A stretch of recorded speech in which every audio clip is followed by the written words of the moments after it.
Hello everyone, welcome to our new blog. আশা করছি তোমরা সকলেই খুব ভালো আছো এবং আমরাও ভালো আছি। গতকালকে কোনো ব্লগ করা হয়নি, তাই ভাবলাম সকাল সকাল আজকের ব্লগটা শুরু করি, না হলে আজকেও কোনো রকম ব্লগ শ্যুট করা হবে না। গতকালকে একটু মেশিনের কাজে বসছিলাম আর বাড়িতে একটু লোকজন এসেছিল, তো সেই জন্য আর ব্লগ শ্যুট করাই হয়নি। আমি দুপুরবেলা থেকে ভেবেছি ব্লগ করব কিন্তু করতে পারিনি। তো যাই হোক, আজকে সকাল থেকে ব্লগটা শুরু করে দিয়েছি। আর অনেক সকাল সকাল সমস্ত কাজকর্ম সেরে আমার স্নান কমপ্লিট হয়ে গেছে। সো এখন যাব, আমি নিচের ছাদে এসেছিলাম জামা কাপড় মেলতে, ওই যে ওই দিকটা করে মেলা হয়ে গেছে, একটু বসেছিলাম। তো এখন আমি নিচে যাব, ঘরে কিছু কাজ রয়েছে, ঘরটা ঝাড় দেবো, বিছানাটা এখনো পর্যন্ত তোলা হয়নি। আমার দাদাভাই তো কাজে চলেই গেছে, আর এখন বাজে হচ্ছে 10টা 10। তো খাওয়া দাওয়া করবো, আর তার আগে ঘরে বিছানাটা তুলে ঘরের কাজটা রেডি করে রেখে ফোনটা চার্জে বসিয়ে তারপর খেতে দেবো। ফোনে একদম চার্জ নেই, তাও ভাবলাম এখন থেকে ব্লগটা শুরু করি, না হলে আর করাই হবে না। আর ওই সাইডে যাবো একটু ফুল গাছগুলিকে দেখতে, গাছে জল দিতে হবে জানো। গাছের অবস্থা এত খারাপ হয়ে গেছে, আর এখন এতটা রোদ উঠে যায়, প্রত্যেকদিন গাছে জল দেওয়ার প্রয়োজন। তো হ্যাঁ, গাছের অবস্থা খুবই খারাপ। তো সব গাছগুলিতে জল দিতে হবে। দেখো, ও প্রত্যেক দিন যাওয়ার সময় বলে যাবে যে আজকে গাছে জল দিয়ে দিও, আর আমিও সঙ্গে সঙ্গে বলে দিই যে হ্যাঁ আজকে মনে করে দেবই। কিন্তু 2 দিন হয়ে গেল এটাই বলে বলে যাচ্ছি, গাছে জলও দেওয়া হচ্ছে না আর ও রাগারাগি করছে। তো আজকে আমাকে গাছে জল দিতেই হবে, কিন্তু এখন রোদ উঠে গেছে, এখন দেবো না, বিকেল করে দেবো। আর কুমড়ো গাছটা দেখবে, ছাদে কুমড়ো গাছ তুলে দিয়েছিল না তোমার দাদাভাই, সেই গাছটা একবার দেখাচ্ছি কতটা সুন্দর হয়েছে আর কতটা বড় হয়ে গেছে। এই দেখো, এই গাছটা কিছুদিন আগে তোমাদেরকে দেখিয়েছিলাম যে তোমার দাদাভাই যে ছাদে তুলে দিয়েছে।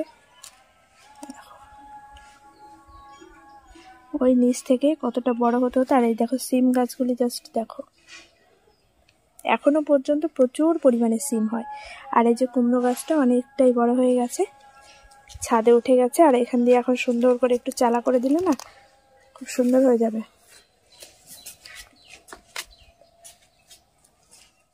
আর এদিকে গাছে এখন জলের প্রয়োজন। এই দেখো, এই গাছগুলি ছেটে দেওয়ার পরে খুব সুন্দর নতুন পাতা বেরিয়ে গেছে। আর এই যে দেখো, বেদানা গাছটাও প্রত্যেকটা ডালে এখন নতুন পাতা বেরিয়েছে। আর মাটি পুরো শুকিয়ে গেছে। গোলাপ গাছটাও দেখো কত সুন্দর, একদম নতুন হয়ে গেছে চারাটা। আর এই হচ্ছে ক্যাপসিকাম।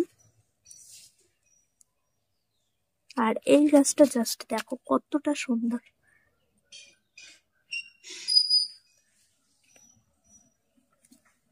এদিকে হয়েছে প্রচুর লেবু এবং গাছে অনেক ফুলও এসছে। তো সব গাছেই আজকে বিকেল বেলা করে জল দিয়ে দেবো, এখন আর দেবো না, রোদ উঠে গেছে, ওই জন্য এখন জল দেওয়ার প্রয়োজন নেই। বিকেল বেলা করে প্রত্যেকটা গাছে খুব সুন্দর করে আমি জল দিয়ে দেবো। ছাদে এখন প্রচন্ড পরিমাণে রোদ, এখন চলে যাবো আমি ঘরে। আর ওই দেখো পেছনে আবার সব পাতা পড়ে ছাদটার অবস্থা কি হয়েছে। আর ওই পাতাগুলো তোমার দাদাভাইকে বলেছিলাম ফেলতে, কিন্তু ও প্রত্যেকদিন এখন রাত করেই বাড়ি ফিরছে, 7:30-8টার সময় বাড়ি আসছে, যে কারণে আর সময় সুযোগ সেভাবে হয়ে উঠছে না। তো দেখা যাক কবে বাড়ি থাকে সেদিনই বলবো। আর নিচে যে গাছগুলি রয়েছে সেই গাছগুলিতেও বিকেল বেলা করে জল দেবো, এই গাছের সঙ্গে সঙ্গে ওই গাছগুলিতেও জল দিয়ে দেবো। আর এই যে ঘরের সাইড দিয়ে যেখানে চন্দ্রমল্লিকার গাছ লাগিয়েছিলাম, তোমাদেরকে দেখিয়েছিলাম, তো সেই গাছগুলোতেও না এত সুন্দর এখন পাতা বেরিয়েছে, গাছগুলো পুরো নতুন হয়ে গেছে। মনে হচ্ছে যেন এখন নতুন করে আবার সব পাতা ছেড়ে গাছগুলি বড় হচ্ছে। কিন্তু এখন তো আর ফুলের সময় নেই, গরম পড়েই যাচ্ছে, এখন আর ফুল হবে না বেশি। এবছরটা খুব কম ফুল হলো, মানে আমারই ভুল, আমি গাছের পাতাগুলো এমন সময় ছেটে দিয়েছি যে মুহূর্তে ফুল ধরার সময়। আর চন্দ্রমল্লিকা গাছের একটা ভালো দিক যেটা, মানে এই সময় তো অন্যান্য ফুল যেগুলো আমরা সাধারণত বাড়িতে সবসময় পুজো দিই, তো সেই ফুলগুলো এখন পাওয়া যায় না, তো সেই সময় ওই ফুলটা দিয়ে পুজো দেওয়া যায়। তবে এবছর ফুলটা খুব বেশি হয়নি। তো চলো, এই রোদ্রের মধ্যে আর থাকছি না, ঘরে যাই, ঘরে গিয়ে ঘরে কাজগুলো করি।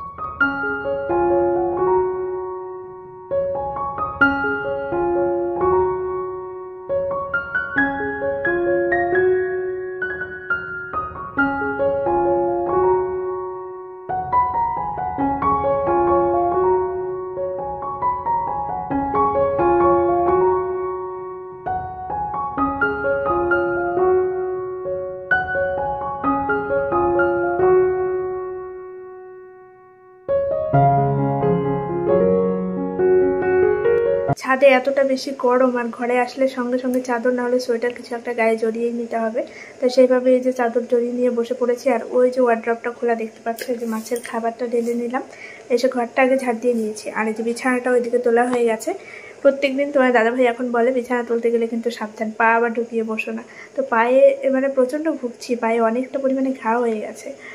তো যাই হোক, ওষুধ তো লাগাচ্ছি, দেখা যাক, ঠিক হতে তো একটু সময় লাগবে। আর এখন ঠান্ডার দিন তো লেপের মধ্যে যখন পাটা ঢুকাই এত পরিমাণে জ্বালা করে, যখন ওই জায়গাটায় আর কি টাচ লাগে, তো ব্যান্ডেড লাগিয়ে তারপরে রাত্রে ঘুমাতে হয়। আর এখন আমি একটা ব্লাউজের পিস বের করে নিলাম।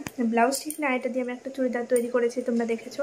নবদ্বীপ থেকে এই পিসটা নিয়ে এসেছিলাম, তো এটা আমি বের করে নিলাম। আমি জানি না এখন সরস্বতী পুজোতে আমি কি পরবো, যদিও বা সেরকম কোনো প্ল্যানিং নেই, তবে বুধবার পড়েছে, তোমার দাদাভাইয়ের ছুটি আছে, তো সেটা ভেবে একটু ভালো লাগছে। দেখি যদি বাড়ির থেকে বেরোতে পারি তো শাড়ি তো পরবই। আর তবে এবছর তো আমরা পুজো করতে পারবো না, আমাদের অসুখ রয়েছে, তো সেই কারণে আমরা পুজোটা করতে পারবো না। কিন্তু যদি বেরোই একটা শাড়ি তো পরেই বেরোতে হবে। তো এখনও পর্যন্ত ফাইনাল করেই উঠতে পারছি না যে কোন শাড়িটা পরবো আর কীভাবে ব্লাউজ বানাবো, কোন কালারের ব্লাউজ পরবো। তো যাই হোক, এই পিসটা আমি বের করলাম। সরস্বতী পুজোতে যদি নাও পরি তাও সাদা কালারের একটা ব্লাউজ আমাকে বানাতেই হবে, তো সেই জন্য বের করলাম। জানি না আজকে বানাতে পারবো কি না, ভাবছি, দেখা যাক, যদি বানানো হয় অবশ্যই তোমাদের সঙ্গে শেয়ার করবো। ওই যে ওয়ার্ড্রপটা খোলা রয়েছে ওইদিকে, এই যে এটাকে আবার তুলে রাখবো মাছের খাবার। আর এই যে কৌটায় ঢেলে নিলাম। চলো এখন একটু রেস্ট করি, প্রচণ্ড চোখ বন্ধ হয়ে আসছে। সকাল সকাল স্নান হয়ে গেছে, বাইরের সব কাজকর্ম হয়ে গেছে, এখন আর কোনো চাপ নেই। যদি ব্লাউজটা এখন কাটাতে পারি তো মেশিনে বসবো, আর না হলে একটু রেস্ট নেবো। এখন আর ভালো লাগছে না সত্যি কথা বলতে। তো চলো একটু রেস্ট করে নিই, আর দেখা যাক তোমাদের সরস্বতী পুজোর কী প্ল্যানিং রয়েছে না রয়েছে অবশ্যই কমেন্ট বক্সে জানাতে পারো।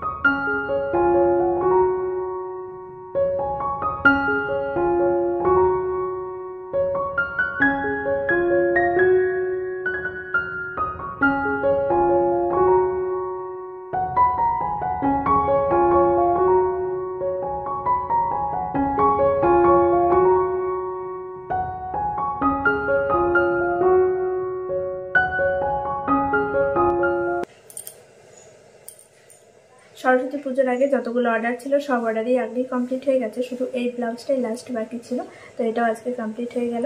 এটা একটা সুতির ছাপা শাড়ির ব্লাউজের পিস, খুবই সুন্দর, এবং শাড়ির কালারটাও ভীষণই সুন্দর, একদম সি গ্রিন কালারের, আর ব্লাউজের পিসটা হচ্ছে রেড কালার। তো এটা হচ্ছে আমার জায়ের ব্লাউজ, এটা বানাতে দিয়ে গেছিলো বেশ কয়েকদিন আগেই। তো এটা লাইনিং আনা বাকি ছিল, ওই জন্য আগের দিন লাইনিং নিয়ে আসলাম। আর এটাই ছিল লাস্ট অর্ডার, এর মধ্যে আর কোনো অর্ডার নিবও না। এর মধ্যেও অনেক ফোন এসছে অর্ডার মানে দেওয়ার জন্য, কিন্তু আমি না করে দিয়েছি পারবো না জন্য। তো এই হচ্ছে ব্লাউজটা, যেহেতু সুতির ছাপা শাড়ির ব্লাউজ ওই জন্য কোনো ডিজাইন না, একদম প্লেনের মধ্যে গ্লাস হাতা, আর সামনেটা একদম ব্লাউজ যেরকম হয় নর্মাল ব্লাউজ সেরকম। তো এটাই লাস্ট বাকি ছিল, সবার ব্লাউজ হয়ে যাচ্ছে। আমার নিজের জন্য আমি বানাবো করে করে এখনও পর্যন্ত বানিয়ে উঠতে পারলাম না। আমি জানি না আদৌ বানাবো কি না, বা পুরোনো ব্লাউজ দিয়েও করতে হতে পারে। তো দেখা যাক কোন শাড়িটা পরবো, এখনও সেটাই সিলেক্ট করতে পারলাম না, তো ব্লাউজ কীভাবে বানাবো, তাই না? তখন সব গোছগাছ করে রাখি, আর এই ব্লাউজটাও দিয়ে আসবো। আর ঠাকুমা মানে পাশের বাড়ির ঠাকুমা দিয়ে গেছিলো একটা সায়া সেলাই করতে, নিচটা একটু কেটে ছোট করে দেওয়ার জন্য, তো সেটাও করে ফেলেছি। মানে সব কাজ কমপ্লিট, এখন আর কোনো কাজ নেই, মানে পুজোর আগে আর কোনো চাপ নেই। তো সেটাও কমপ্লিট হয়ে গেছে, এখন দিয়ে আসবো ব্লাউজটা, আর এটা দুটোই দিয়ে আসবো। যাবো একটু বাইরে, আর এখন বাজে হচ্ছে বেলা 3টে, যাবো ছাদে ফুল গাছগুলিতে জল দিতে হবে, তোমাদেরকে সকালেই বলেছি। তারপরে বাইরের গাছগুলিতেও জল দেবো। তো চলো এখন একটু বাইরের পরিবেশটা ঘোরাঘুরি করে আসি, তারপরে আবার দেখি কোনো কাজ বাজে হাত দেওয়া যায়।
এই জাস্ট সব গাছগুলিতে আমার জল দেওয়া কমপ্লিট হলো। প্রথমে নিচের সব গাছগুলিতে জল দিয়ে এসেছি, তারপরে এই এক বালতি জল টেনে টেনে নিয়ে আসলাম ছাদে। প্রচণ্ড পরিমাণে কষ্ট হয়ে গেছে, আর এমনি পা ব্যথা, দুদিন থেকে পা টেনে টেনে হাঁটছি, আর তারপরে আবার এই এক বালতি জল টানা তো খুবই কষ্টসাধ্য ব্যাপার। কিন্তু তোমার দাদাভাই অনেকটা রাত করে বাড়ি ফেরে, তো এইসব কাজগুলো যদি আমি আবার ওর ওপরে ফেলে রাখি, ওর আবার খুব কষ্ট হয়ে যায়। সারাদিন এমনি পরিশ্রম করে বাড়ি এসে যদি আবার এগুলো দেখভাল করতে হয়, তো ওই জন্য আমি ভাবলাম যে ঠিক আছে চলো, আমার একটু কষ্ট হয় হোক, তা ওর তো একটু কষ্ট কম হবে। আর এই যে সূর্যি মামা হস্ত যাবে আর গাছের ফাঁক দিয়ে এখন উঁকি মারছে। হাঁপিয়ে গেছি, এইটুকু করতে গিয়েই হাঁপিয়ে যাই। আর আজকে সারা দিনে তোমার দাদাভাইয়ের সঙ্গে একবারও আমার ঠিকঠাক কোনো কথাই হয়নি। একবার আমি ফোন করেছিলাম, কিন্তু তবুও কথা হয়নি, ও একটু ব্যস্ত ছিল। মাঝে মধ্যে এরকমটা হয়, সকাল থেকে বসে থাকি, কখন 1টা-2টো বাজবে, ওর খাওয়ার টাইমে আমাকে ফোন করবে, কিন্তু কোনো দিন আবার সেই টাইমটুকু হয়ে ওঠে না যেরকমটা আজকে হয়েছে। মানে এখন অভ্যেসটা অনেকটাই চেঞ্জ হয়ে গেছে। প্রথম প্রচণ্ড কষ্ট হতো। দেখো, বিয়ের পর থেকেই যদি দেখতাম যে না রেগুলার সকাল হলেই কাজে চলে যাচ্ছে বা সন্ধেবেলায় বাড়ি আসছে, সেরকমটা হলে তাহলে ঠিক ছিল। এবার যেহেতু অনেক দিন পরেই ওর এই কাজটা হয়েছে, আর তার আগেও যেত কাজে, সেটা সময় সুযোগ বুঝে গাড়ি ভাড়ায় যেত, সেটা তার রেগুলার হতো না। তো এখন যখন প্রত্যেকটা দিন নিয়ম করে, মানে আমি জানি সকালবেলা ঘুম থেকে ওঠো মানেই রান্নাবান্না করতে হবে আর ও কাজেও চলে যাবে, তো এখন অনেকটা অভ্যেস হয়ে গেছে। প্রথম বেশি খারাপ লাগতো, সারাটা দিন একা। আর তোমরা সবাই জানো আমি যেই ফ্যামিলির থেকে এসেছি, মানে আমার বাড়িতে প্রচুর লোকজন, সারা দিন হইচই, হই হট্টগোল, আনন্দ, গল্প, মজা। আর সেখান থেকে এসেছি পুরো নিস্তব্ধ একটা জায়গা। তো সেই জায়গায় আরও যদি ও বাড়িতে না থাকে, খুবই কষ্ট হয়। এখনও পর্যন্ত কোনো দিন খুব কষ্ট হয়, আবার কোনো দিন যখন আমি কাজের খুব ব্যস্ত থাকি তখন অতটা কিছু মনে হয় না। অনেক অভ্যেসই চেঞ্জ হয়ে গেছে। আগে একসঙ্গে ছাড়া ভাত খেতাম না, এই নিয়ে অনেকের অনেক কথাও শুনেছি যে একসঙ্গেই সব সময় খেতে হয় কেন। তা এখন তো যে যার মতো খাওয়া, সেই রাত্রিবেলা কখন বাড়ি আসবে সেই টাইমে একসঙ্গে খাওয়া। তাছাড়া সকালবেলা ওর মতো খাওয়া দাওয়া করে চলে যায়, দুপুরবেলা ওইখানে খাওয়া দাওয়া করে নেয়। তো সময়ের পরিস্থিতিতে সব কিছু চেঞ্জ হয়, তাই না? তো যাই হোক, অনেক কথা বলে ফেললাম। আর আজকে ব্লগটা শুরু করেছি সেই ছাদের থেকে, ব্লগটা এন্ডও করব ছাদের থেকে, কারণ আর ভালো লাগছে না, আর মনে হয় না ব্লগটা কন্টিনিউ করতে পারবো।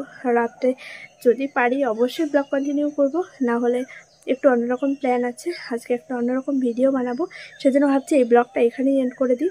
আর Q&A ভিডিও বানাবো, গতকাল দেওয়ার কথা ছিল কিন্তু তোমাদেরকে দিতে পারিনি। বাড়িতে লোকজন এসেছিলো, ছোটদের এসেছিলো, তারপর আরও সব দিদি জামাইবাবুরা এসেছিলো, তো ওই কারণে না পরপর 2টো দিন কোনো ভিডিও শ্যুট করতে পারিনি। তো যাই হোক, চেষ্টা করব আজকে ভিডিওটা রেডি করার। ইভেন তোমার দাদাভাইকেও আমি বলেছি আজকে কিন্তু কোনোভাবেই যেন মিস না হয়ে যায়, আজকে আমাকে ভিডিওটা বানাতেই হবে। তো দেখা যাক, চেষ্টা করছি। ওই জন্য এই ব্লগটা আমি এখানেই এন্ড করে দিচ্ছি, ঠিক আছে? নেক্সট ভিডিওর প্রিপারেশন নিয়ে নিই, আর ওই ভিডিওটা করব। তো সেটা জানি না কোন ভিডিওটা তোমরা আগে পাবে, এটা না ওইটা, যাই হোক কোনো একটা পাবে। সো চলো, আজকের মতো ভিডিওটা এখানেই এন্ড করছি। দেখা হচ্ছে আগামীকাল Q&A ভিডিওর সঙ্গে। এর আগের দিনও বলেছিলাম, তবে আজকে চেষ্টা করবোই, একদম 100% দিয়ে চেষ্টা করবো যে ভিডিওটা করারই। দেখো, আগের দিনও করতে পারতাম, কী হয়েছে বলো তো, সর্দির আসছে তো। এবার খাওয়া দাওয়া করে গল্প আড্ডা করতে না অনেকটা রাত্রি হয়ে গেছিলো, মোটামুটি 11:30 তখন আমরা ফ্রেশ হয়ে ঘরে এসেছি। এবার 11:30 12টা কোনো ব্যাপারই না, রাত মনেই হয় না, যদি বা সকালবেলা কোনো কাজের চাপ না থাকে। এবার তোমার দাদাভাইয়ের আবার সেই সকাল 6টার সময় উঠতে হবে, কাজে যেতে হবে, তো সারাটা দিন আবার পরিশ্রম হবে, রাত্রে যদি ঘুমটা না হয়। আর সেই দিনও রাত্রিবেলা মানে সারাদিন কাজ করেই এসছে, তো সারাদিন কাজের পর রাত্রি 11:30 12টা বিশাল একটা চাপ। আবার যদি পরদিন সকাল থেকে সারাটা দিন কাজ হবে, তো সেই টাইমটুকু যদি ওকে আমি রেস্ট না দিই, তবে ওর শরীরের পক্ষে খারাপ হবে। তো সেই জন্য আমার মনে হলো ঠিক আছে, তোমাদেরকে কথা দিয়ে আমি কথা রাখতে পারিনি, 1-2 দিন আবারও লেট করে ফেললাম, তবুও কিছু করার নেই, পরিস্থিতি এরকম হয়ে যায় গো মাঝে মধ্যে। যাই হোক, চেষ্টা করবো আমি আগামীকাল অবশ্যই নিয়ে আসার। সবাই সঙ্গে থেকো, ভালো থেকো, এবং আজকের মতো এখানেই টাটা।